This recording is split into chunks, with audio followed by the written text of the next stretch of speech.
Piece radio ഇന്ന് പ്രക്ഷേപണം ചെയ്യുന്ന പ്രധാന പരിപാടികളുടെ അറിയിപ്പിലേക്ക്. രാവിലെ 8 മണിക്ക് ഹിഫ്ദുൽ ഖുർആൻ, വിശുദ്ധ ഖുർആൻ അധ്യായം 22, സൂറ ഹജ്ജ്, വചനം 78, ഭാഗം 2. പാരായണം ചെയ്യുന്നത് സിക്കിർ മൗലവി, എടത്തനാട്ടുകര. രാവിലെ 8:15 പ്രാർത്ഥനാ പഠനം. വിവാഹിതന് വേണ്ടിയുള്ള പ്രാർത്ഥന. മുഹമ്മദ് ദാനിഷ് സുല്ലമി. 9:35 അൽ ഉസൂൽ അൽ മുർസൽസൽ, അബ്ദുൽ മാലിക് സലഫി അവതരിപ്പിക്കുന്നു. ഉച്ചക്ക് 12:50 തിരുനബിയോടൊപ്പം. തെറ്റിനു കുറ്റമറ്റ ബദൽ നൽകുക. ബാസിൽ കുന്നപ്പള്ളി. ഉച്ചയ്ക്ക് 2:10 വൈകിട്ട് 7:15 അൽ ഇജാബ, സംശയ നിവാരണം. സംശയങ്ങൾക്ക് പ്രമുഖ പണ്ഡിതന്മാർ മറുപടി നൽകുന്നു.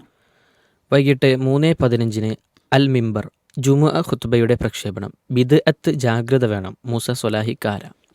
വൈകുന്നേരം 4:10 സുപഥം, ചെറിയ ശിർക്കുകൾ. അവതരിപ്പിക്കുന്നത് മുഷ്താഖ് അൽ ഹക്കമി. 6:05 ഓർമ്മ, ഓർമ്മകളിലെ KM മൗലവി. മൗലാനയും വിദ്യാർത്ഥികളും. അവതരിപ്പിക്കുന്നത് നസ്റുള്ള സ്വലാഹി, കൂടെ സിഹാജുദ്ദീൻ, എടത്തനാട്ടുകര. വൈകുന്നേരം 6:30 ഇൻസൈറ്റ്, സ്കൂളുകൾക്കും അപ്പുറം. അവതരിപ്പിക്കുന്നത് ഷംജാസ് കെ അബ്ബാസ്. 7 മണിക്ക് റിയാദു സ്വാലിഹീൻ, ഭൂമിയിൽ ഔന്നിത്യം ആഗ്രഹിക്കരുത്. അഷ്റഫ് സലഫി, വാണിയമ്പലം. 7:45 നേർരേഖ, മക്കളെ എന്തു ചെയ്യണം. അവതരിപ്പിക്കുന്നത് പ്രൊഫസർ ഹാരിസ് ബിൻ സലീം.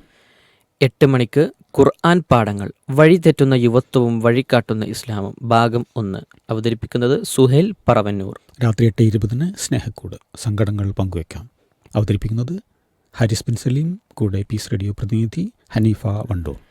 9:05 ചുവരെഴുത്ത്, ആരാണ് ഹുസൈൻ റളിയല്ലാഹുവിനെ വധിച്ചത്, ഭാഗം 2. അബ്ദുൽ ജബ്ബാർ മദീനി. രാത്രി 10 മണിക്ക് അന്നൂർ, മൊഡ്യൂൾ 14, ക്ലാസ് 9, സൂഉം ഹഫ്ഷാവും തമ്മിലുള്ള വ്യത്യാസം. അവതരിപ്പിക്കുന്നത് അബ്ദുൽ ജബ്ബാർ മദീനി.